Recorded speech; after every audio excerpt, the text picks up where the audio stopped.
Olá, pessoal, seja bem-vindo a mais um vídeo do meu canal. Hoje eu estou aqui com uma pessoa super especial também, trabalha com a gente, faz parte da nossa história, com o Jonas, nosso sommelier, amigo, parceiro, sócio de negócios, né, Jonas? Seja bem-vindo ao Colecionadora de Histórias. Eu espero que você goste, que você possa contar um pouco da sua história, o que você entende sobre o vinho, aonde que ele se conecta, né, com a humanidade, com o canal, com as nossas ideias que a gente sempre troca. Legal, Gabi. Muito obrigado pelo convite. Fico muito honrado poder compartilhar um pouquinho daquilo que a gente sabe sobre o vinho, das nossas últimas descobertas, né? Mostrar o quanto o vinho pode ser uma ferramenta, né, de prospecção de novos negócios, amigos, de autoconhecimento, enfim. Por que o vinho é tão sagrado, né? É isso aí. Obrigado. Hoje nós temos uma demonstração super interessante, bem diferente também. A gente já está aqui com os utensílios em cima da mesa e a gente vai começar a conversar e a preparar e vocês vão acompanhando tudo, né? No decorrer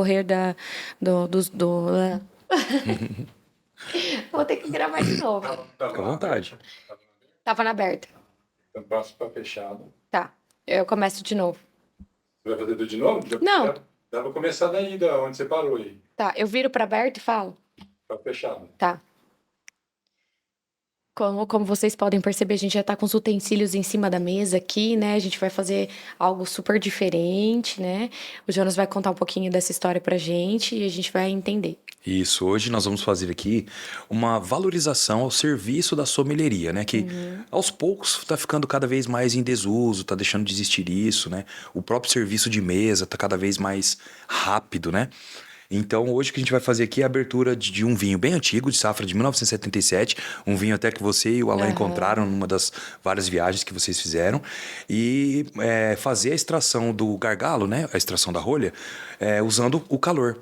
Isso é uma técnica utilizada para vinhos muito antigos em que a rolha poderá estar deteriorada e para não colocar o produto vinho em risco, faz essa extração fundindo o vidro, né, com calor e temperatura gelada, né? Quebrando o gargalo, tirando a rolha com o vidro. E assim o vinho não entra em contato com a rolha. Estado, Exatamente. Jonas, eu queria entender por que a gente trouxe um vinho, por que a gente escolheu, assim, um vinho tão antigo para vir aqui no canal, explicar, pra gente falar. Bom, Gabi, você está no seu DNA, histórias, né? Você gosta muito de ler, estudar sobre isso, compartilha com a gente lá na empresa. Isso é muito legal. Então, acho que faz todo sentido estarmos aqui com um vinho que tem uma história para contar, né? E podemos aproveitar e dizer por que certos vinhos aguentam o envelhecimento tão bem, né? E quebrar esse mito, né? Será que todo vinho bom é vinho velho? Óbvio que não, né? A gente pode As pessoas se questionam muito sobre isso, né? Ah, vinho velho é vinho caro, vinho bom é vinho gourmet. Exatamente. Né? Tem até uma música, né, que é doce e gostoso como um velho vinho. Não, mas nem todo velho vinho é bom, né? Isso é... Precisa ter condições, Exatamente. né? Para ser bem guardado, tem que estar intacto. Exato. Às vezes a gente vai abrir um vinho muito antigo, velho, e acaba se decepcionando. Vou usar até uma coisa que a gente falou há pouco, né? O micro está no macro, né? Por que um vinho dura tantos anos? Porque ele tem elementos na sua composição física que fazem com que ele tenha essa longevidade. É a mesma coisa no corpo humano. Nós só vamos ter longevidade se nós tivermos elementos no nosso corpo que promovam essa longevidade, das nossas células, etc. Isso se dá com os cuidados com o nosso corpo. É a mesma coisa com o vinho.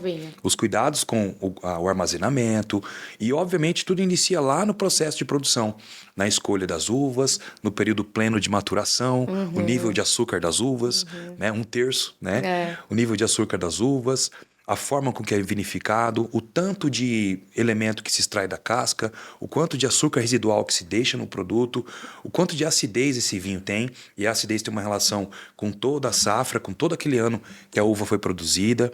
Então, quanto mais acidez, glicerol, que é um subproduto da fermentação, açúcar, álcool, que pode ser o álcool da fermentação natural, ou pode ser um álcool etílico adicionado no produto no final, né? Todos esses elementos fazem com que o vinho tenha mais longevidade. Perfeito. E é isso que a gente vai mostrar aqui. Incrível. Explicação impecável, como sempre. Agora eu queria entender e te perguntar o que o vinho tem a ver com a história da humanidade? Aonde que o vinho entra e qual a história dele? Olha, é interessantíssimo, né? Eu, quando comecei a estudar vinhos, por volta aí dos meus 22, 23 anos, quando eu comecei a servir pessoas e ver que o vinho era algo diferente, a literatura que eu encontrava dizia que o vinho tinha 5.000 anos, vinha de 5.000 anos atrás. Depois de quase uma década, 8.000 anos, depois 10.000 anos, agora já se fala em que o vinho acompanha a humanidade desde do seu início, da sua existência, né? E cada vez mais a ciência vai provando isso através do achado, né? Arqueológico, antropológico, Exatamente, verdade. como sementes de uvas viníferas fósseis encontradas em locais que até então desconhecia-se o cultivo da videira, né? Então, como isso se decorreu? O homem deve ter levado a videira. E juntamente onde se encontra fósseis, fósseis de sementes, próximos ali normalmente se encontra artefatos de argila, que eram usados na vinificação. Já tinha um equipamentozinho ali para carregar ou para... Exatamente. E é importante contar uma história, né, para responder ainda bem interessante, de forma mais completa a sua colocação, sua pergunta, é que a literatura mais fácil de ser encontrada, né, que está nas escolas, nos livros mais acessíveis, conta que o vinho é um produto que não foi inventado, e sim descoberto. Há uma história que se conta que o homem colocava uvas, encontrava nas suas andanças uvas, a videira é uma trepadeira, então encontrava essas trepadeiras com frutos maduros. Esses frutos duram pouquíssimo tempo no seu ápice de maturação, e o homem nômade não parava em um local só, então resolveu colher alguns cachos de uva e transportar em recipientes que ele tinha à mão ali. Ora, alguns vazados, outros nem tanto, e as uvas que estavam em cima esmagavam que elas estavam embaixo. E o que acontece? O suco da uva é doce por natureza. Esse suco entra em contato com a casca, com a parte externa da uva, né? E nessa parte externa tem um elemento que faz tudo acontecer. É a pruína, e na pruína tem as próprias leveduras. Essas leveduras estão no ar, em qualquer ambiente. Obviamente que elas se alteram de acordo com o ambiente onde a planta está. E aí, essas leveduras comem esses açúcares, transformando em álcool, gerando outros dois elementos, que é gás carbônico e calor. O calor se dissipa e o gás carbônico também. O homem, naquela época, não perdia nada, até a água era escassa. Então, quando ele chegou em determinado local, ele olhou aquele suco e bebeu. Porém, não consumia álcool. Ao consumir um pouquinho, sentiu aquela sensação, que eu costumo dizer, de bem-estar, de relaxamento, né? Então, ele replicou esse processo diversas vezes. E quando nós vamos na história mais antiga, a história, digamos, mais pesquisada, com mais embasamento, a gente percebe que o vinho passa disso. Passa muito. Se formos falar de Noé, se formos falar, enfim. Então a história do vinho, o vinho realmente já está provado por A mais B que ele não é um produto feito de propósito. Vamos fazer vinho. Não. Foi algo que o homem viu na natureza, algo natural, e passou a replicar. Eu vou deixar um textinho aqui do lado para todo mundo acompanhar e vou dar uma lida, porque essa parte é bem interessante daquele texto que a gente retirou ontem, Sim. que é de um blog de vinho, mas que fala que o vinho pode ter 2 milhões de anos já coexistindo com as uvas e o homem, e que eles já podiam colher. Seria, portanto, estranho se o acidente do vinho nunca tivesse acontecido ao homem nômade primitivo. Antes da última era glacial, houve seres humanos cujas mentes estavam longe de ser primitivas, como os povos Cro-Magnon, que pintaram obras-primas nas cavernas de Lacasse, não sei se diz assim, na França, onde os vinhedos ainda cresciam selvagens. Esses fatos fazem supor que, mesmo existindo evidências claras, esses povos conheceram o vinho. Os arqueologistas aceitam o acúmulo das sementes de uva como evidência, pelo menos a probabilidade da elaboração de vinhos. Sementes encontradas na Geórgia e Armênia, foram classificadas como vitiviníferas, variedade sativa que serve como base e argumento para que essas uvas sejam cultivadas e, presumidamente, causassem o vinho, né? Fizessem o vinho. Então, essa história aí vem de muito antes. Às vezes a gente fala de 5.000, 8.000 anos, mas aí já existe uma probabilidade, um grupo de cientistas estudando que há mais de 2 milhões de anos já se tem sementes vitiviníferas. Então, com certeza, se o acidente da uva aconteceu há 5.000 anos atrás, por que não antes disso, né? Exatamente. Eu acredito que... Eu concordo muito mais com esses 2 milhões de anos. Acredito que o vinho acompanha o desenvolvimento da humanidade, né? Vai acompanhando. E o que é mais interessante é que o vinho ele nunca deixa de ser primitivo. Porque a norma diz que vinho nada mais é do que mosto fermentado de uvas viníferas sãs e maduras. É importante ter maturação, o açúcar. E o processo de produção ancestral, que é as uvas sendo esmagadas, entrando em contato com uma levedura, é o mesmo até hoje. Porém, obviamente, em uma escala com segurança alimentar, uma escala muito maior, um produto muito mais bem elaborado. O homem entendeu que o vinho nada mais é do que a própria fruta passando por um processo de fermentação. Então, entendeu que é importante cuidar a uva, onde melhor cultivar determinadas espécies, qual o melhor local para cada espécie. Mas eu tenho uma dúvida sobre isso. Sim. Porque o vinhedo do passado, né, supondo aí 8 mil anos atrás, 5 mil anos atrás, ele não sofria mutação genética, né? Exato. O nosso agora, ele sofre. Sofre, com certeza. A mutação genética das variedades, ela não para, né? Ela pode ocorrer de forma natural, né, através de cruzamento, polinização e etc. E também pelas mãos do homem, né? O próprio Henri Boucher, ele desenvolveu a Alicante Boucher com o objetivo, né, de produzir uma variedade mais resistente a pragas, doenças, umidade, né? E é uma das grandes variedades muito consumidas aí no Brasil, em Portugal, Espanha, né? E também existe o cruzamento natural, né? O exemplo disso é a própria Cabernet Sauvignon, que é um cruzamento, né? Uma junção da Sauvignon Blanc e da Cabernet Franc. Que legal. Você acha que a gente consegue montar assim um vinhedo com plantas primitivas que ainda não sofreram mutações? Existe isso. Existe isso. Na França existe um pesquisador, existe uma empresa que está resgatando as variedades antigas, as viníferas, né, e voltando a produzir vinhos com essas espécies, porque hoje nós falamos, tem até existem as variedades comerciais, as viníferas comerciais e as viníferas pouco comerciais, porque são difíceis de produzir, né, talvez não entregam o mesmo sabor, a mesma facilidade na hora de degustar. São livros, de certa forma, mais finos de informação, digamos assim, né? Então existe isso, é possível sim. E tá aí, provado por A mais B, que o vinho não para. É um produto que a gente tem que estudar constantemente, perenemente, buscando entender, porque tá aí, são 5 milhões, 10 milhões de anos, né? 2 milhões de anos. 2 milhões. 2 milhões de anos. Agora você pode contar pra gente, assim, o que você sabe sobre o vinho no Egito? Legal. Porque, falando de humanidade, né, história da humanidade, o Egito foi um lugar muito importante para toda a humanidade, de questão de civilização, tecnologia, de empoderamento feminino, inclusive. Exato.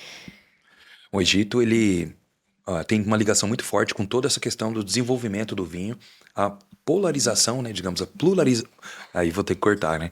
Mas digamos, a disseminação do cultivo do vinho no mundo. Os egípcios, os romanos, né? Por quê? Há uma historinha bem interessante de falar, que eu gosto bastante de citar até nas aulas de vinho, que é da Cleópatra, né? Que ela era uma pessoa à frente do seu tempo, né? Que era empoderada, firme, segura, uma excelente administradora, né? Ela cuidava muito de si. E um dos seus, digamos assim, elixirs era o próprio vinho. E naquela época o vinho era muito rústico. O homem não dominava 100% as técnicas, não entendia bem de fato o que era aquele fruto. Então o vinho era feito de forma bem rudimentar, como o excesso de esmagamento das sementes, tirando óleos essenciais, entregando um super amargor para o produto, né? O excesso de esmagamento da casca, às vezes não se tirava os frutos dos cachos. Então, eu também acho que no Egito se perdeu um pouco do conhecimento, porque quando Noé pegou a semente da uva, e fala que Noé, fala-se, inclusive, nesses estudos que a gente fez ontem, a gente pode deixar o link aqui do blog, que é um blog, se eu não me engano, de Londres, falando sobre a história do vinho, das uvas. Ele já manuseava e já sabia fazer vinho antes de embarcar na arca. Exatamente. Já utilizava. E talvez no Egito, como muitas coisas se perderam no Egito, alguns conhecimentos que eles acessaram ainda, mas já estavam um pouco sem informação, aí levaram um pouco mais pro lado místico. Inclusive, a informação de não poder casar com irmãos de pai e mãe. Eles começaram a casar com irmãos de pai e mãe. Dá muitas mutações genéticas e começaram a ser crianças doentes, com algumas deficiências. O vinho pode ter sido uma dessa, né? Com certeza. Eles sabiam que o vinho era bom, mas não sabiam certinho como fazer. Como fazê-lo, né? E a Cleópatra, ela tinha uma preocupação muito com o gosto, com o sabor. E há relatos de livros que contam que ela colocava pétalas de rosa no vinho, ela aromatizava o vinho com mel, frutos, misturava outras frutas, inclusive até a própria espuminha do mar, né? Que dá um gostinho mais salgadinho, deixando esse vinho mais palatável. Aí a pergunta é, por que beber algo tão ruim? O que ela sabia, que conhecimento que ela tinha para beber aquilo Que não era tão bom, que era que ela tinha que saborizar, né? Exatamente. Alguma coisa tinha, Por né? que essa insistência, né? Então ela tinha acesso a alguma informação. Exatamente, né? que ela estava tentando replicar. Exatamente. Assim como eles tentavam replicar a família, né, do mesma linhagem genética que era. Por que eles casavam com o irmão? Gente, a história conta, Ísis casou com Osíris. Por que eles faziam tantas questões até dos deuses se casarem entre irmãos? Eles replicavam, os faraós começaram a replicar também, casar com as irmãs. E por quê? Porque eles queriam manter a descendência genética deles. E eles sabiam que casando entre família, eles manteriam. Só não sabiam que tinha que ser meio-irmãos. E meio-irmãos de pais, porque aí não dá erro genético. Entendi. Não tem problema nenhum. Se o pai é casado com uma princesa da realeza e ele tem também filhos com uma concubina, esses filhos podem se casar entre si sem nenhum problema.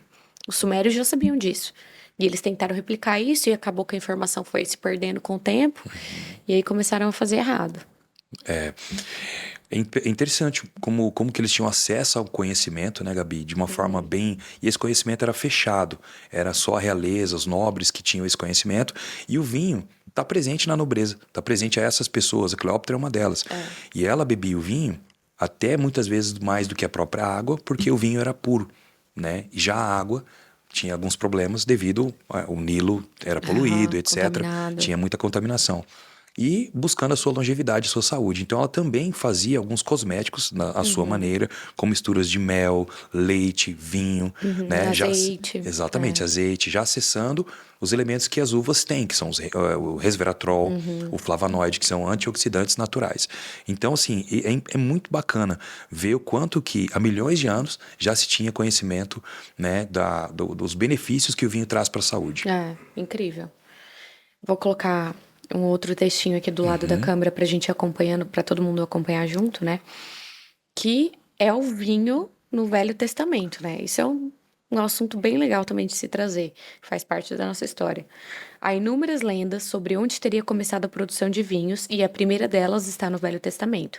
O capítulo 9 de Gênesis diz que Noé, após ter desembarcado os animais, plantou um vinhedo do qual fez vinho, bebeu e se embriagou. Entre outros aspectos interessantes sobre a história de Noé, está no Monte Ararat, a história do vinho, onde a arca ancorou durante o dilúvio nessa montanha de 5.166 metros de altura, que está no ápice do Cáucaso e fica entre a Armênia e a Turquia hoje. Uma questão mais complicada é onde morou Noé antes do dilúvio. Onde quer que ele tenha construído a sua arca, ele tinha vinhedos e já sabia fazer o seu vinho. As videiras, logicamente, faziam parte da carga da arca.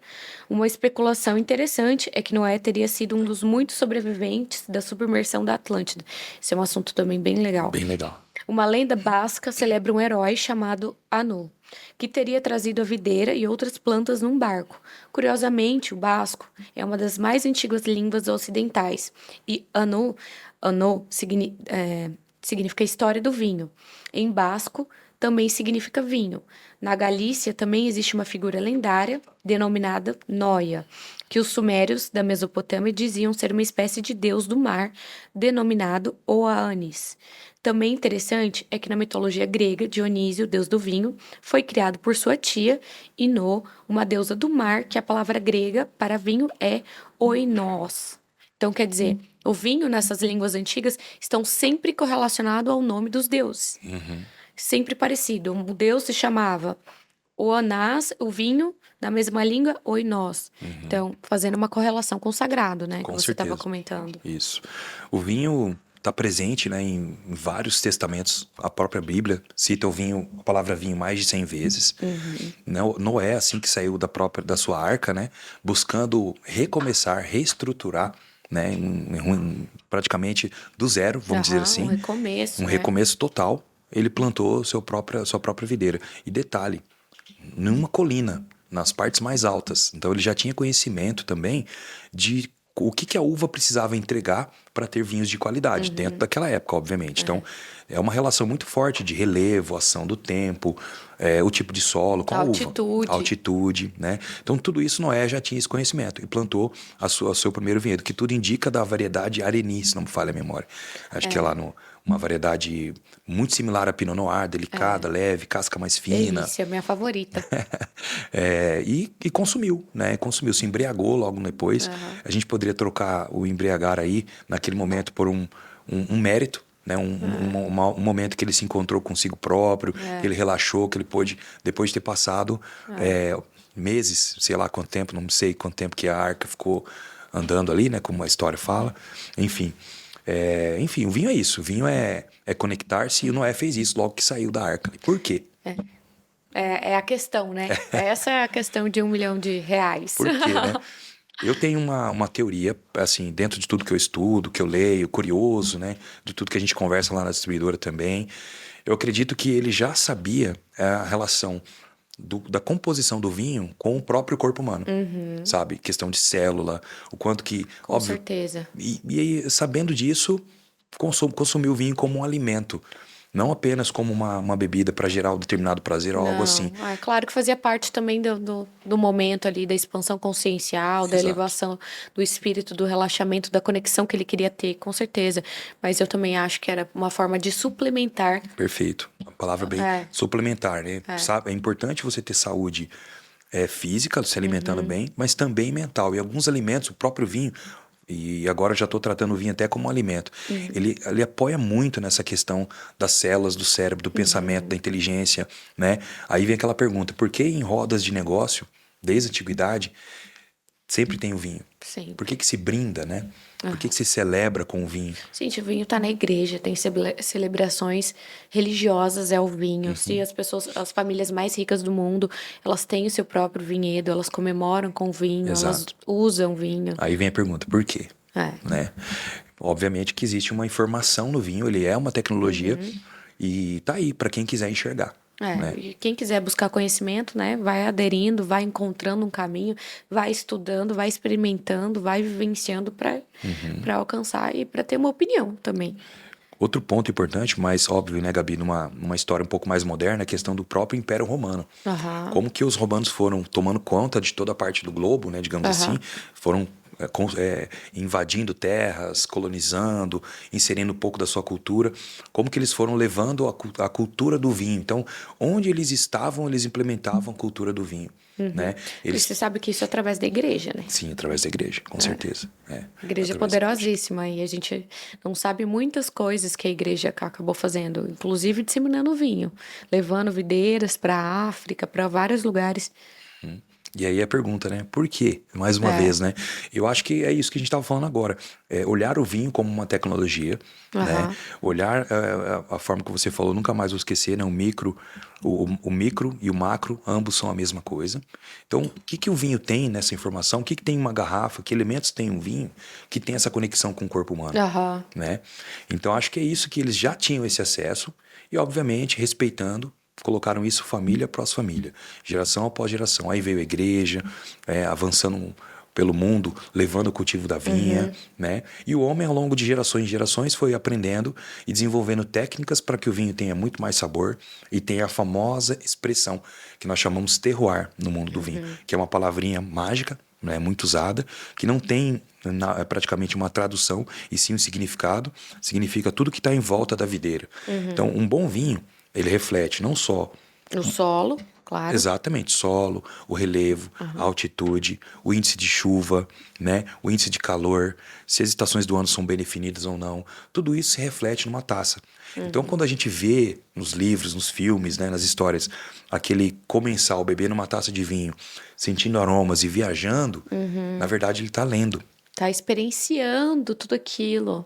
Quem nunca pensou que é frescura, né? Eu já pensei. Eu também. Eu já pensei que era, ué, como assim? Acho que quando era mais jovem, assim, mais Exatamente. pensava mais, né? A gente vai ficando velho, vai ficando mais complexo. Vai ficando mais exigente, né? Então... para de julgar um pouco e fica, ok, vou escutar. Por que essa pessoa tá fazendo isso? Exatamente. Então ela tá fazendo uma leitura.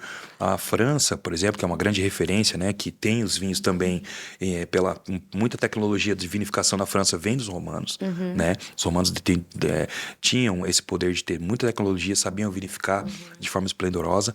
E a França, ela tem essa olhar para o vinho como alimento, como algo cultural, como algo que transcende, como algo histórico, né?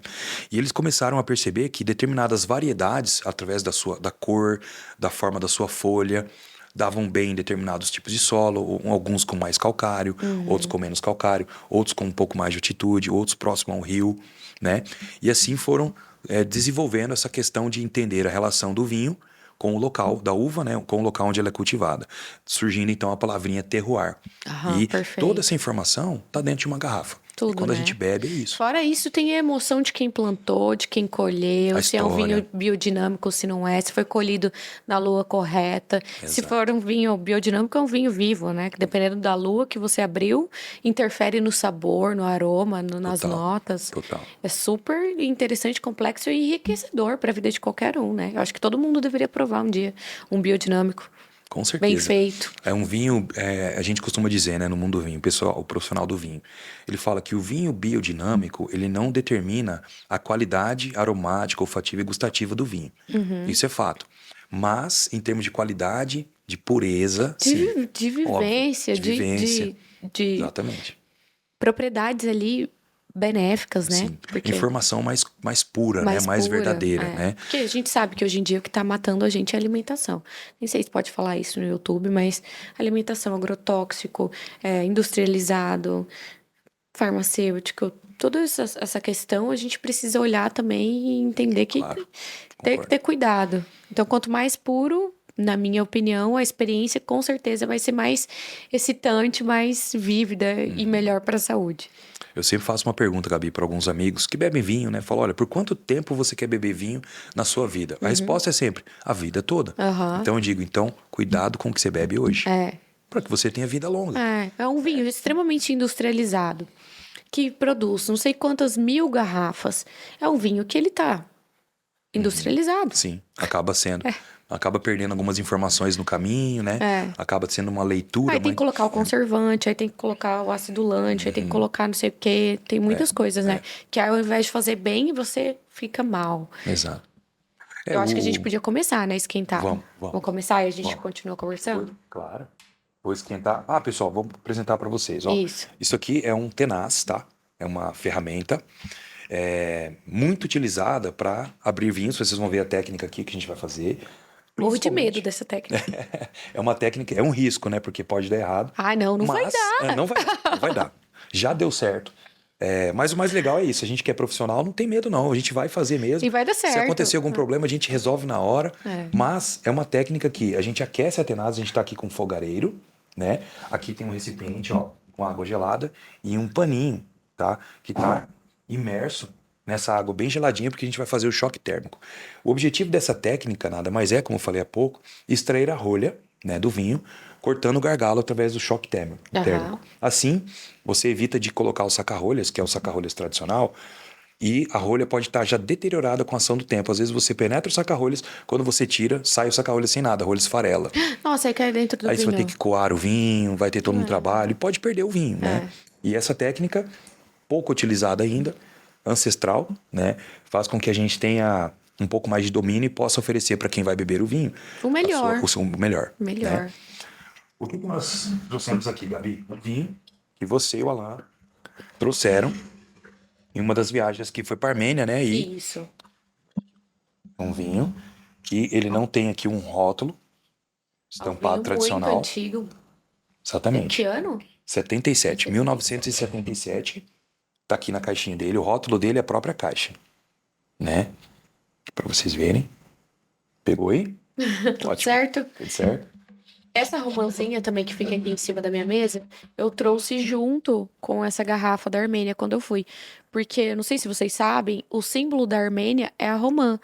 Tem um vídeo meu aqui no meu canal explicando sobre a origem da realeza, da romã, por que a coroa, né, que as princesas, os príncipes usam, é igualzinha a coroinha da romã.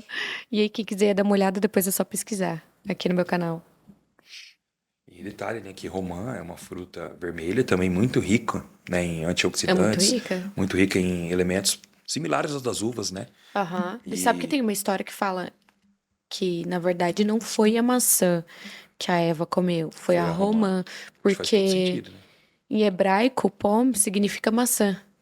pomegranate em inglês, que vem a origem, né, desse nome, seria a romã. Enfim, tem muitas linhas de pensamento Muitas científicas. ligações, né? Aqui, ó, o vinho antigo, ele vem com essa cerinha aqui. Aqui a gente vê que é uma cera bem antiga. Aham, Ela dura, né? dura. Ela tá airada, tanto que tem as bolinhas aqui, né? Hoje não, Aham. hoje tem técnica para você deixar ela lisa, né? Coisa que naquela época não tinha, né? Ou o produtor preferiu fazer algo bem rústico assim. Aqui está a rolha, né? E aí a gente pode aproveitar enquanto a tenaz está aquecendo ali para fazer tirar uma dúvida, né? Que às vezes você pode estar olhando assim, mas por que a rolha, né? O microfone tá longe, né? Tá, vamos ajeitar aqui. Por que que a rolha? Por que que o homem escolheu a rolha para colocar nos vinhos, né? Bom, o vinho é bem interessante isso, porque para tampar os vinhos, para tampar as garrafas, isso já na história mais moderna, depois já do advento da invenção das garrafas de vidro, o homem tentou pedacinhos de pau, pano, tudo Tudo isso. quanto é coisa. Tudo quanto é coisa. E aí, ao descobrir a casca de uma árvore chamada sobreiro, muito produzida no Alentejo, aliás, 65 a 70% de toda a cortiça do mundo é produzida em Portugal, no Alentejo, né? E ao guardar o vinho, perceberam que com o passar dos anos, os vinhos ficavam cada vez melhores nas garrafas tampadas com rolha. E foi entender-se esse fenômeno. Percebeu-se que as rolhas elas não são 100% vedadas. Ela permite com que o vinho sofra uma micro-oxigenação, quase que uma nano-oxigenação. E essa micro-oxigenação favorece a evolução do vinho. Do vinho, ele não morre, né? Exatamente, ele se transforma, né? E aí, obviamente, que a gente pode até pensar num gráfico. O vinho produzido, guardado, ele começa a evoluir, até atingir a plataforma de apogeu, que, digamos, seria a sua melhor versão, o seu melhor momento. Se ele não for consumido nesse momento, obviamente a gente não sabe o quanto essa plataforma de apogeu demora, quanto ela vai durar, o vinho começa a declinar. Começou a declinar, ele está inapto? Não, mas ele já não está no seu apogeu. Melhor. Está no seu melhor, né? Aqui nós temos um vinho de sobremesa, tá? Um vinho que tem um nível de álcool elevado. A gente vai olhar aqui na própria etiquetinha dele aqui. O rótulo dele é esse, ó. Vem assim. Tá? Produzido na Armênia. Safra 1977. Tem 16% de volume alcoólico. E é feito por uma vinícola chamada Ijevan, né? A Ijevan, ela produz, além de vinhos, ela produz ótimos destilados, o famoso conhaque, né? Que é Do Winston envelhecido. Churchill. Exatamente. Que gostava conhaque armeno. Conhaque armeno. E eles também fazem outros fermentados de outras frutas, né? Como a própria romã, enfim. Tem como a gente vinhos de falou, romã vinhos de lá. romã, né? E o próprio vinho. Então aqui a gente tem um vinho que pode ser um vinho fortificado, né? Um vinho que sofre adição de aguardente vínica ou outro tipo de aguardente para dar a ele um teor alcoólico mais elevado, obviamente mais longevidade e reter o açúcar dele, né? Que não foi transformado em álcool. Então vamos Maravilha. executar aqui o serviço. Então vamos lá. A tenaz está bem quente, tá? Vou desligar aqui o fogareiro. Eu vou ficar um pouquinho mais longe, que eu sou medrosa. Vou colocar. Medrosíssima. Tirando essa cor. Ai. Eu vou até tirar uma foto aqui. A gente vai segurar aqui. Vai deixar o vidro em contato direto com o gargalo aqui, né?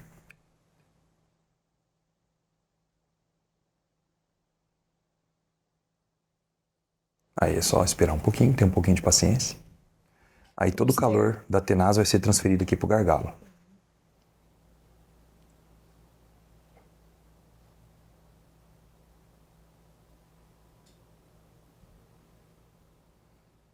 Perfeito. Vou tirar a tenaz.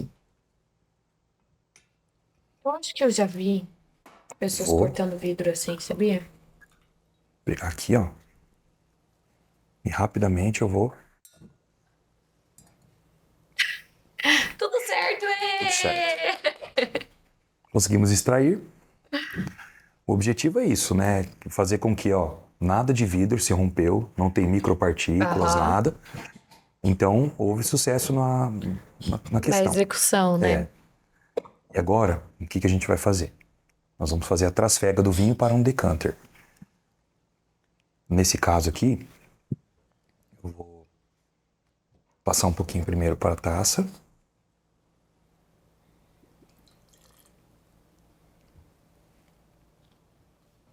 Nossa, Bom.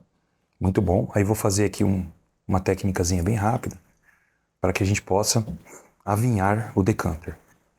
Deixar o decanter com aroma, e se caso houver alguma impureza, um pouquinho de pó, tudo isso vai sair agora. Aí a gente vai girando aqui, ó. Assim deixa o decanter perfumado para receber o vinho. Um vinho de 1977. Deixo a tacinha de lado e faço a trasfega. Como é um vinho que está limpo, cristalino, eu não vou usar nada de uma vela, algum ponto luminoso para extrair as impurezas que o vinho possa ter aqui, os depósitos. Isso não existe. Então é só fazer a trasfega. Para ficar mais fácil de servir, como é um vinho de sobremesa, um vinho doce, ele não há necessidade nenhuma de se preocupar com tempo de aeração e etc. Então, a gente vai fazer 100% aqui, ó.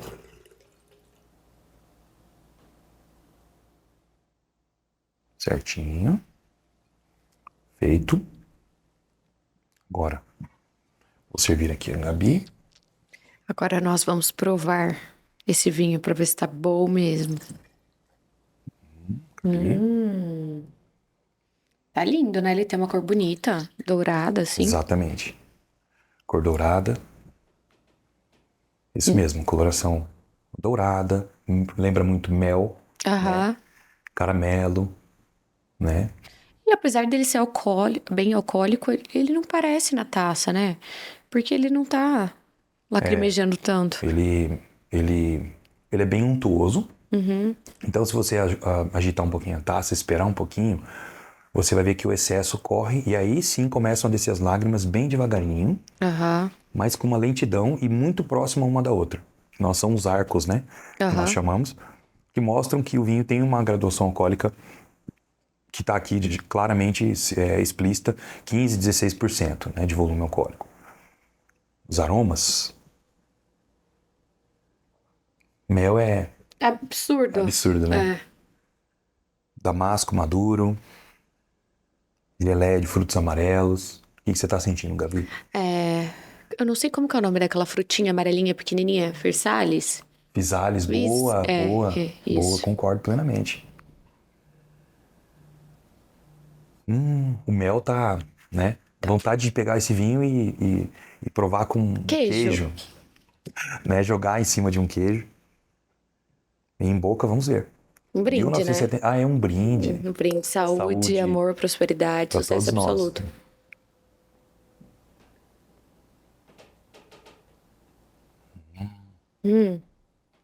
É muito bom. Muito bom mesmo. E eu não gosto muito de vinho de sobremesa, né? Que são os vinhos mais docinhos. Mas esse aqui é incrível, incrível. Impressionante o quanto que ele tem de informação. O mel tá bem presente, né? Nossa, e tem um defumadinho na hora que você termina de tomar. Nossa, maravilhoso. É um vinho realmente que pede um queijinho, talvez um próprio gorgonzola, né? Um queijo brie. É um brie, eu colocaria com brie. Ele é untuoso, em boca também. Ele é pesado, ele é denso, né? Em boca. Tem uma acidez bem vibrante, né? A gente tá aqui com a boca enchendo de água. Tá muito gostoso. Pela idade dele, ele tá muito íntegro, muito bom. E é longevo porque tem vários elementos na sua composição que faz com que ele chegue nesse momento aqui com saúde para ser consumido, né? Perfeito. Ele tá com quantos anos? 1977? 70, eu sou ruim de cálculo agora, assim. 77 para 2023. Peraí, vamos calcular na calculadora que eu também não sei. 1977. É um jovem senhor. É um jovem senhor. Um jovem senhor. E aí, Gabi, o vinho realmente surpreendeu? Nossa, muito incrível, maravilhoso, espetacular. E eu acho que surpreendente, porque eu não gosto muito de vinho docinhos. Ele é incrível, ele é harmônico. Porque pra mim, um bom vinho, ele precisa ser harmônico. É o básico. Eu não gosto de vinhos muito sobressalentes, com notas muito marcantes que geram desequilíbrio no sabor e no cheiro. Esse aqui tá perfeito. Com um queijinho, então, vai ser uma coisa espetacular na hora que a gente chegar na distribuidora. Com certeza. Realmente, o vinho surpreendeu muito, né? Eu lembro que nós tínhamos 2 garrafas. Uma nós abrimos há cerca de 1 ano e meio, 2 anos. Eu não lembro, bebi? Bebeu, tava com a gente lá. Foi bem informal, assim. Mas E esse, você acha que esse tá melhor? acho que tá bem melhor. Ele tá muito melhor, mas nem se Aham. compara. Ele tá entregando aqui muita coisa que só a ação do tempo traz ao vinho, né? Aham. Então, para tirar de vez aquele tabu, nem todo vinho é feito para envelhecer, né? Então, existem vinhos que são feitos para serem consumidos rápidos e, ao guardados ao longo de muitos anos, esses vinhos vão se perder. Vai Aham. perder toda a informação, pode sofrer uma oxidação, pode sofrer, enfim, a deteriorização dos seus aromas, né? Vai perdendo com a ação do tempo. Então, é importante a pessoa, quando ela compra o vinho, ela saber se é um vinho jovem para ser consumido recente, né, agora, Exatamente. ou se é um vinho de guarda. Exatamente. Existem vinhos de guarda e existem vinhos para serem consumidos imediatamente. Aham. Então, em 2, 3 anos, né? E esse caso não. Esse é um caso de um vinho que, devido à sua composição, ele tem toda uma estrutura para aguentar anos e anos. E agora aqui, praticamente 2023, 46 anos, né? 46 anos. 46 anos Então, depois. um jovem senhor. Um jovem senhor, né? Mais velho que eu. Se tivesse mais velho com vinho velho. Aí não dá, né? 2 velhos. Tô brincando. Mas, gente, claro, tá sem brincando. dúvida. Mas é um vinho muito gostoso, muito íntegro, untuoso, perfeito mesmo, muito bom. Muito legal. Ah, você ia contar pra gente a historinha do brinde. O brinde é algo muito legal, muito sagrado, né? Existem várias lendas, mas uma que eu gosto de compartilhar é que Baco, ou Dionísio, deus do vinho, certa vez ao pôr o vinho numa taça, né, ou num recipiente que ele ia consumir, ele pôs o vinho sobre a taça, olhou, viu cor, que nem a gente fez agora aqui, né? Quando ele olhou aquela cor, ele já pensou na safra, naquele ano de trabalho, né? Na dificuldade que foi produzir e que aquele vinho chegasse ali naquele momento, ele arrepiou, né? Só no contato visual, a degustação começa pelo olhar. Aham. Depois, ele resolveu cheirar o vinho. Quando ele cheirou o vinho, ele viajou naquele ano todinho daquela produção. Lembrando das dificuldades, da época da poda, né, de todo o processo. Aham. Ele cheirou e mais uma vez ele arrepiou. Aí ele resolveu provar o vinho em boca. Quando pôs em boca, ele fechou os olhos, arrepiou todo o corpo mais uma vez, a nuca, os braços, e falou: cara, isso é um vinho perfeito. E aí ele pensou: eu usei todos os meus sentidos, menos um, Qual? a audição. Então, a partir de agora, toda vez que se for beber um bom vinho, nós vamos emitir um som, Que legal! que é o brinde. E aí, Incrível! o som do estalar das taças quer dizer, né? Vem vinho, está vindo o vinho, né? Outra regra, outra lenda interessante sobre o brinde, né? É que enchia-se as taças, então os reis, os imperadores encontravam uns com os outros e a ideia era tocar na sua taça cheia com a minha taça cheia e meu vinho derramar na sua taça e o seu na minha. Aham. Se tiver veneno na minha taça, Você vai beber também vai bem. beber e eu bebo o seu veneno se tiver no seu. Então, essa também é uma outra lenda. Essa eu conhecia. Essa eu sabia. Tem uma outra história muito interessante que a gente pode linkar com esse momento agora de brinde, desse vinho espetacular, que é a história do babilônico Gilgamesh. Boa. Extremamente famoso, semideus, muito conhecido, né? Eu vou dar uma lida e também vou compartilhar na tela do lado a historinha. O épico babilônico Gilgamesh, o mais antigo trabalho liderado e conhecido, em 1800 a.C., também conta com uma história de Upnapishtim, a versão babilônica de Noé. Este homem também teria construído uma arca, enchido de animais, atacou-se numa montanha, soltou sucessivamente 3 pássaros sobre as águas e finalmente sacrificou um animal em oferenda aos deuses. No entanto, Upnapishtim, é difícil esse nome, não fez vinho. O vinho aparece em uma outra parte dos escritos, na qual o herói Gilgamesh entra no reino do sol e lá encontra um vinhedo encantado, de cujo vinho obteria, se lhe fosse permitido bebê-lo, a imortalidade que ele procurava. Então, no conto de Gilgamesh, ele está sempre em busca, né, por ser um semideus, de ter a vida eterna. E apesar de ele já ter a vida prolongada por ser semideus, ele queria ter vida eterna. E entrando nesse lugar sagrado do sol, ele, se fosse autorizado, poderia beber do vinho, tendo assim a imortalidade. Sensacional. Muito mais legal. mais uma fonte, né, de respeito, obviamente, que mostra o potencial do vinho, né? E isso nos faz realmente cada vez mais ter interesse em estudar, em buscar. É algo maravilhoso que nos conecta, né? Eu digo que a partir do momento que você sabe beber um vinho, nunca mais você bebe. você lê um vinho, você busca toda essa informação, né? Pra gente abrir um vinho como esse aqui e ler, entender a vinícola, a proposta, as uvas cultivadas naquele local, é uma leitura, é uma pesquisa, né? E aí quando a gente parte para essa questão da história da humanidade atrelada ao vinho, deuses, semideuses, reis, rainhas, nobres. Sempre ligado a essas pessoas que têm a vida prolongada, ligado com o sagrado, com a realeza, com a nobreza, de alguma forma. Que é fazendo referência ao que era benéfico na época, né? Exato. Fazia sentido na época. Tem um outro ponto muito interessante do vinho, que cientificamente falando e biologicamente falando, quando você aprende a beber vinho da maneira com que você acabou de explicar, que é com os sentidos, né? Com o nariz, lembrando do terroir, tentando interpretar com o sabor, usando, né, a degustação para entender que notas tem, acessando bancos de dados dentro da sua cabeça, você cria plasticidade no cérebro. Sensacional, perfeito. Quando você lê um livro, por exemplo, a gente cria plasticidade, aumenta a plasticidade do cérebro. Isso é extremamente importante para você ter uma vida longa e saudável, trabalhar com a memória, não esquecer das coisas, ter mais saúde, seus hormônios, neurônios trabalharem bem. Então, além do exercício físico, que também causa plasticidade no cérebro, você pode ler, você pode estudar e também tomar um vinho. Claro. Sim, sempre, né?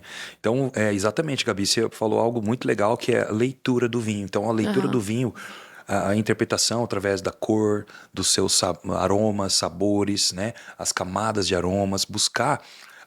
porque o vinho, você colocou um ponto que vale bem a pena colocar. Algumas pessoas perguntam para mim, mas Jonas, no vinho tinto tem morango? O pessoal coloca morango dentro? Não. O vinho é feito única e exclusivamente de uvas. Só que, como são frutos similares na cor, na composição, na textura, podem ter aromas e sabores similares, Notas. por serem, né, pela mesma cor, notas, etc. E passando pelo processo de fermentação, eles ganham outros aromas também. Se potencializam os aromas. Depois tem um processo de envelhecimento, etc, etc, etc. Mas vinho é feito única e exclusivamente de uvas. E aí, analisar tudo isso... Você acha que uma plantação, por exemplo, de uvas que está muito próximo a uma plantação de romã, ele pode trazer essa nota para o vinho? Cultivo biodinâmico diz que sim, que há uma intervenção total. Né? Tanto que, por exemplo, se você para você ter um vinhedo considerado biodinâmico, você precisa ser orgânico pelo menos por 5 anos seguidos. E todas as propriedades ao redor da sua propriedade também precisam ser. Por quê? Porque os químicos alteram o solo, né? Se eu vou lá, você tem um vinhedo e eu tenho um vinhedo e eu jogo agrotóxico, por exemplo, o seu solo também fica contaminado. Fica contaminado. E em alguns casos, né, que a gente estava falando aqui de aromas, etc., por exemplo, eu venho aqui, estou provando agora um vinho branco doce, feito de uvas brancas, né? E eu sinto aroma de mel, marmelo, né? Isso foi colocado no vinho? Não, isso está aqui. Só que eu posso encontrar aroma de marmelo e você não. Porque você tem uma memória olfativa diferente da minha. Não, tem gente que também não come, tem alimentação muito restrita, não vai encontrar, porque não tem essa memória. Exatamente. Não come. Aí que vem a plasticidade, né? Que você falou do cérebro. Você vai buscar informações no seu catálogo. Dentro dos seus dados. Dos seus dados. Do seu software. Para ser um bom degustador, você precisa, desde sempre, cheirar as coisas. Ter um bom paladar. Ter um bom paladar, treinar o paladar. Ao beber uma água, não só simplesmente ingerir uma água, mas que sabor, que peso essa água tem na minha boca. Textura. Exatamente. Por isso que pessoas que ingerem muito doce não conseguem ter essa sensibilidade. Inibe, né? Inibe o paladar. Você vai deixar de sentir doçura num vinho que tem uma doçura sutil. Porque o seu paladar está muito acostumado. Não vou nem falar mais. Exatamente. Um exemplo, né? Café com muito açúcar de manhã, refrigerantes, né? Em excesso. Acho que você pode consumir um pouquinho de tudo. Tudo bem, é um direito que você tem. Mas saiba que há consequências. Além de estar fazendo mal, você está perdendo paladar. Perdendo tudo, perdendo sensibilidade, né? E colocando a questão que você falou do biodinâmico, da influência de cultivar perto, né? Outros cultivos próximos aos vinhedos, né? Se há influência, com certeza há influência sim.